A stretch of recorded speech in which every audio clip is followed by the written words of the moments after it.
Brochure de la saison 2026-2027, Théâtre du Rideau Vert. Le Théâtre du Rideau Vert produit et diffuse des œuvres québécoises et internationales qui explorent l'existence humaine à travers des histoires rassembleuses et de grands personnages incontournables. L'interprète en est le moteur de création. Mot de la direction artistique, Benoît McGuinness. C'est avec beaucoup d'émotion et d'humilité que je livre ma toute première saison en tant que directeur artistique du Théâtre du Rideau Vert. Je trouve très inspirant d'être précédé dans ce mandat par des forces de la nature comme Yvette Brindamour ou l'incomparable Denise Filiatro. Elle m'accompagne dans ce qui a toujours animé mon parcours et gouverne aujourd'hui mon passage ici. Un amour profond pour les grands personnages inoubliables et pour ces artistes qui les incarnent.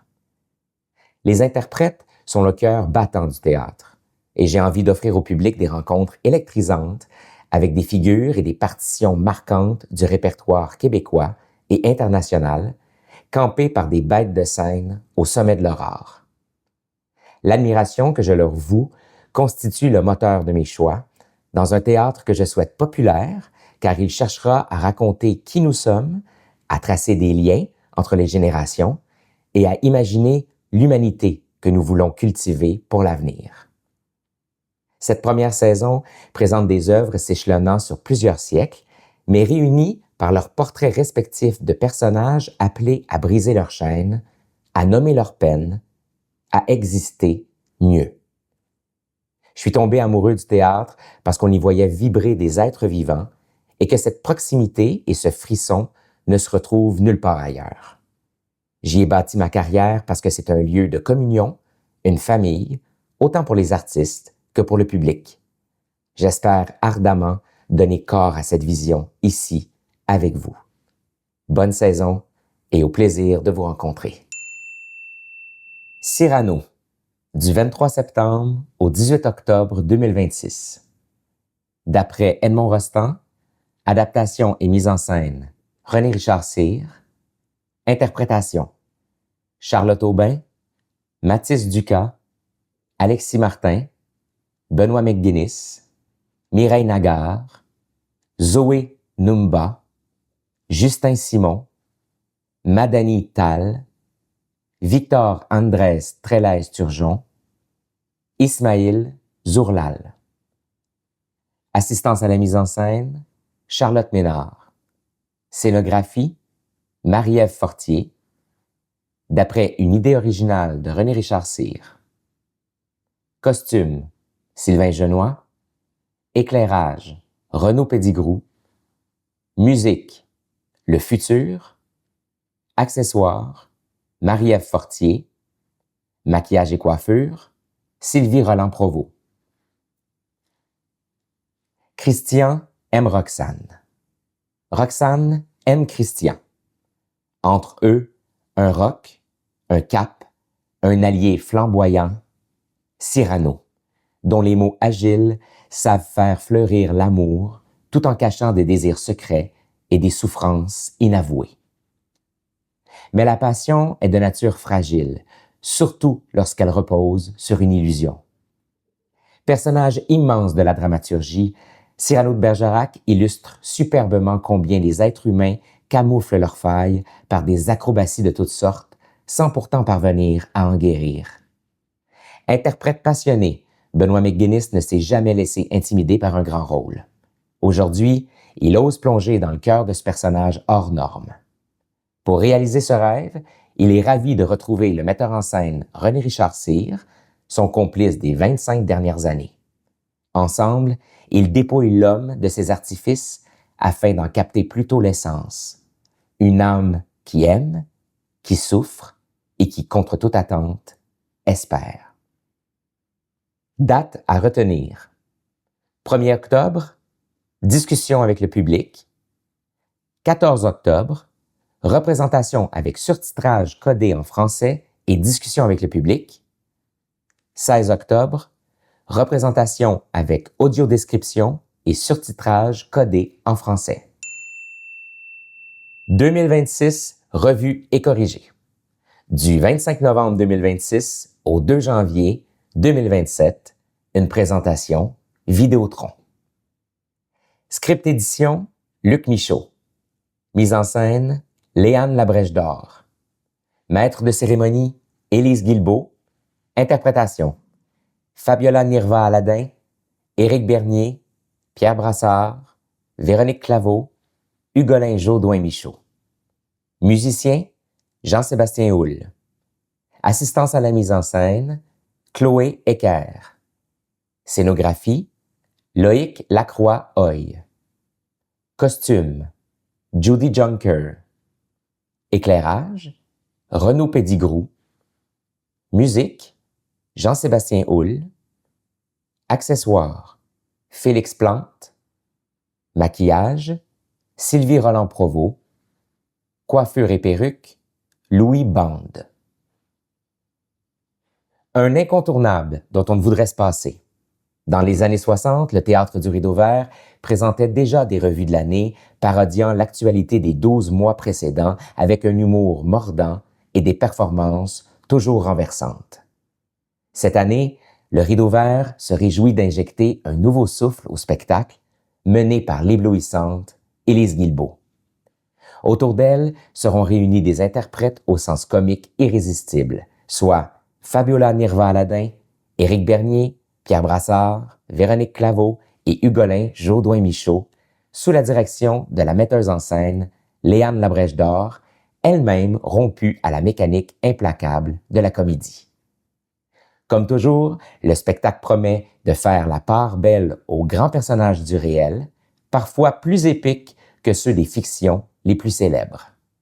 Une cuvée toute fraîche pour souligner l'arrivée d'un nouveau directeur artistique au Théâtre du Rideau Vert.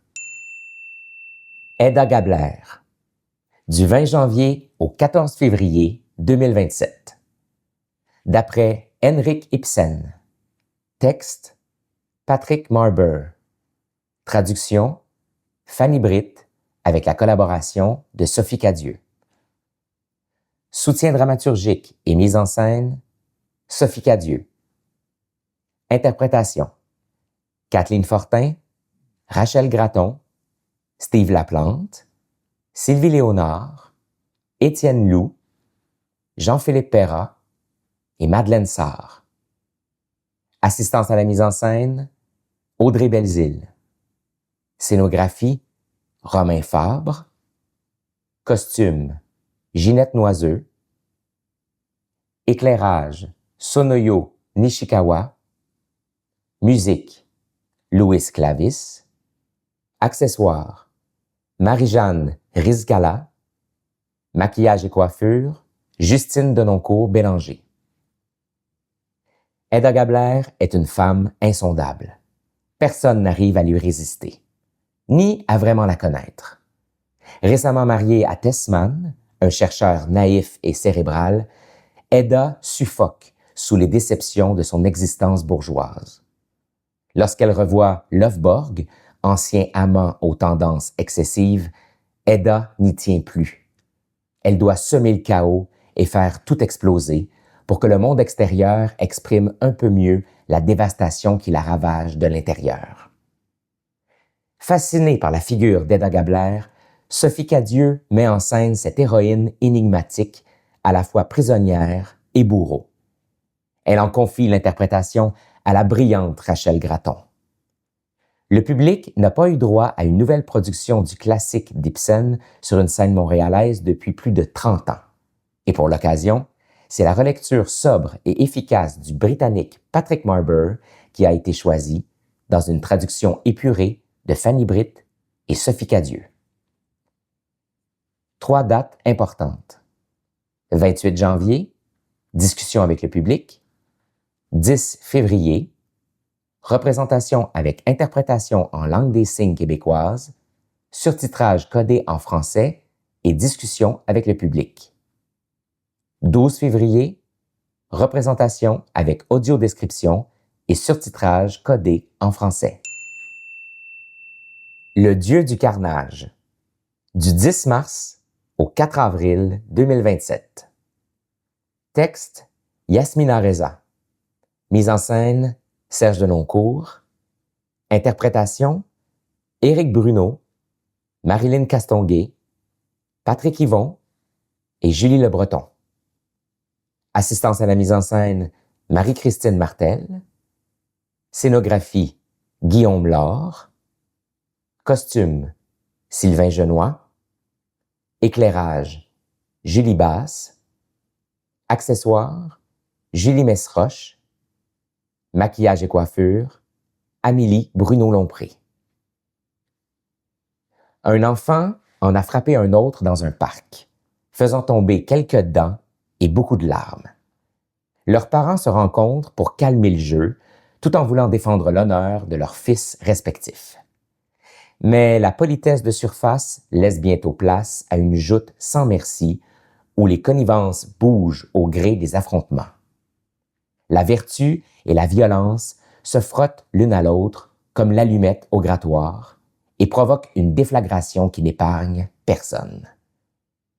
C'est d'abord en tant que père qu'Éric Bruno est interpellé par les questions que pose la pièce.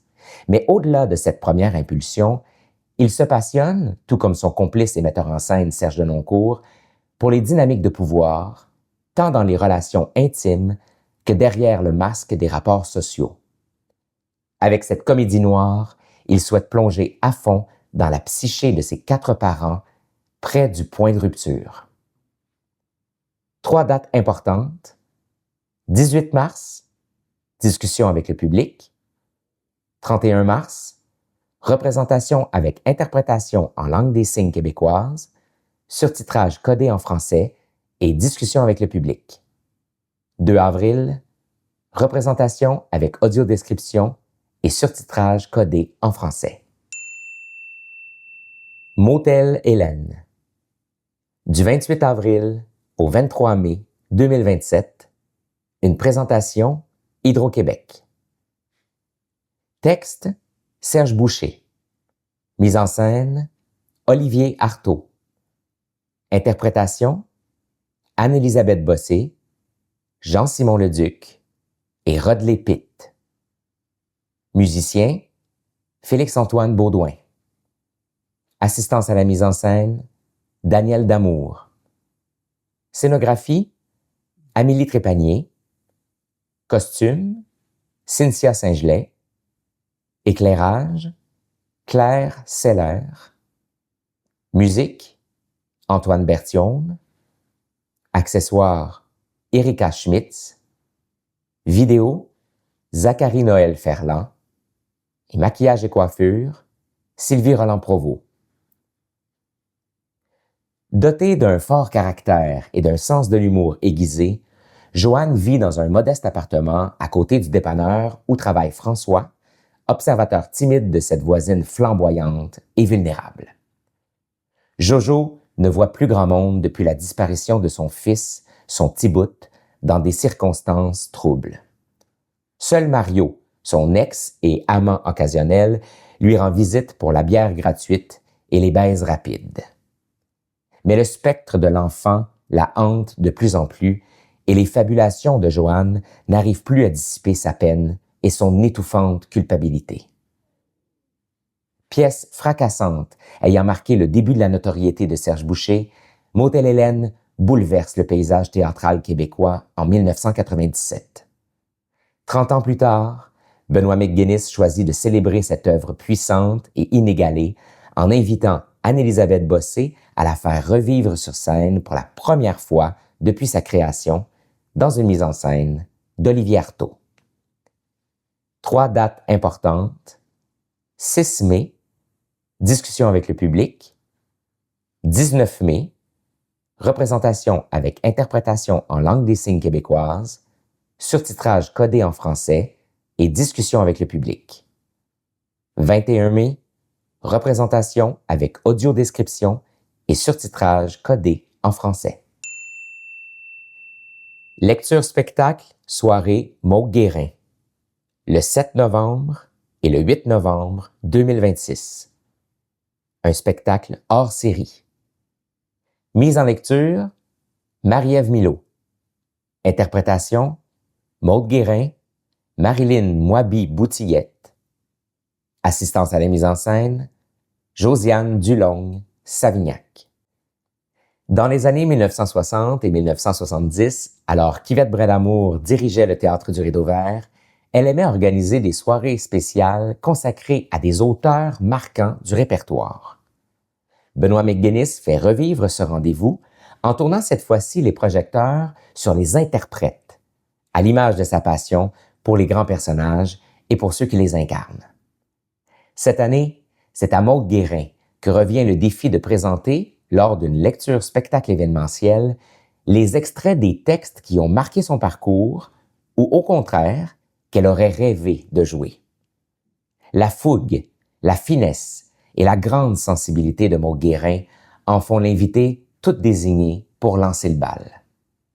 Accompagnée de Marie-Ève Milot à la mise en lecture, Maude Guérin reçoit également sur scène Marilyn Moabi-Boutillette, une jeune artiste de la relève, parce que le théâtre est d'abord un art qui se transmet par la rencontre. Dans le même esprit, chaque soirée se clôt par une conversation avec le public. 2 spectacles en tournée. À toi pour toujours, Tamarilou, hiver-printemps 2027. Glenn Gould, Naissance d'un prodige, une production encore, à l'hiver et printemps 2027. Pour plus d'informations sur les abonnements et tarifs, consultez notre site internet au rideauvert.qc.ca ou contactez la billetterie au 514-844-1793. Le Théâtre du Rideau Vert remercie ses partenaires.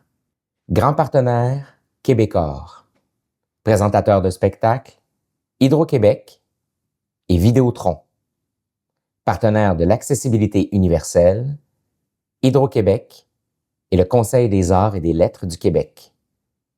Partenaire public, Conseil des arts et des lettres du Québec, Conseil des arts de Montréal, Crédit d'impôt spectacle, Gestion Sodec et Canada. Campagne et design graphique, Studio Le Séisme. Photo de saison, Jean-Philippe Sansfaçon. Photo de production, Danny Taillon. La brochure de la saison vous a été lue par Benoît McGuinness.